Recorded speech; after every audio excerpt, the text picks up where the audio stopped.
On est au studio Piccolo à Montréal. Mon nom est Charles-Émile Baudin. Je suis ingénieur de son, mixeur. Au studio Piccolo, on a 4 studios. Le grand studio, on est dans le studio en ce moment. Un grand studio qui est probablement la pièce de résistance du studio, avec une belle régie avec la SSL Duality, assez d'équipements pour avoir du plaisir. On a aussi la grande pièce de l'autre côté, le live room avec 2 grands isoloirs qui peuvent accueillir jusqu'à une soixantaine de musiciens de façon relativement confortable. On a 4 régies. Nous, dans notre cas, comme j'expliquais un peu au début, on a essayé quand même plusieurs trucs avant d'utiliser le Trinov. On a eu des systèmes d'EQ qui étaient entre la console analogue et les haut-parleurs. On a utilisé des trucs qui corrigeaient les enceintes directement.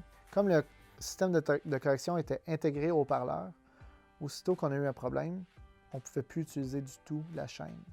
Le haut-parleur était problématique. Et pas à cause du haut-parleur ni de l'ampli, à cause de son système de correction. Puis le problème en software, dépendant d'un ordinateur, il y a aussi surtout le problème de compatibilité avec les différents systèmes. Là, je veux dire, si c'est un software, ça inclut que ton software est ta carte de son ou que ton software est intégré à une carte de son, mais ça implique aussi que ton software est dépendant de ton ordinateur, tandis que si je change d'ordinateur parce qu'il a crashé, ce qui arrive dans la vie, quand je rentre un nouvel ordinateur, il se branche dans le Trinov, puis le Trinov, lui, reste en place.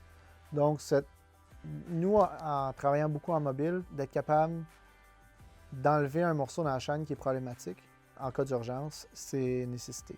Parce que si jamais j'avais quelque chose qui m'empêchait d'écouter, si je suis à 5 heures de route du studio, je peux rien faire. Donc, si le Trinov s'avérait être défectueux, je pourrais le bypasser. Sauf que je pourrais pas le faire si c'était dans mon haut-parleur ou si c'était dans mon ordinateur.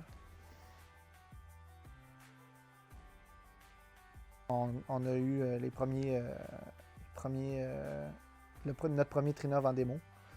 On a fait des tests, qu'on s'est mis à voir une différence quand même très majeure entre avec et sans. On a commencé à l'utiliser un peu partout, le tester dans toutes les pièces, puis ça a pris juste le temps de les essayer puis de commander toutes les machines nécessaires pour couvrir le studio complet.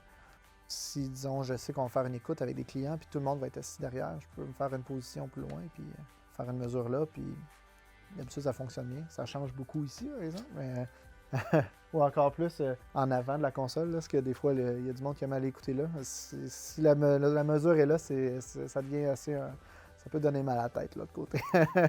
C'est là qu'on voit quand même, par exemple, qu'il y a une bonne correction de phase. Parce que c'est pas normal sinon que la différence soit aussi grande, mais ça fonctionne bien. Justement, récemment, je travaillais sur des projets plus symphoniques avec un réalisateur qui est aussi chef d'orchestre, qui peut être assez pointilleux.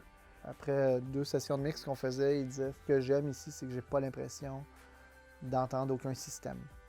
C'est naturel, c'est direct. Les gens qui viennent mixer ici, en général, ils peuvent se fier à ce qu'ils entendent. Puis en général, je pense qu'ils sont satisfaits.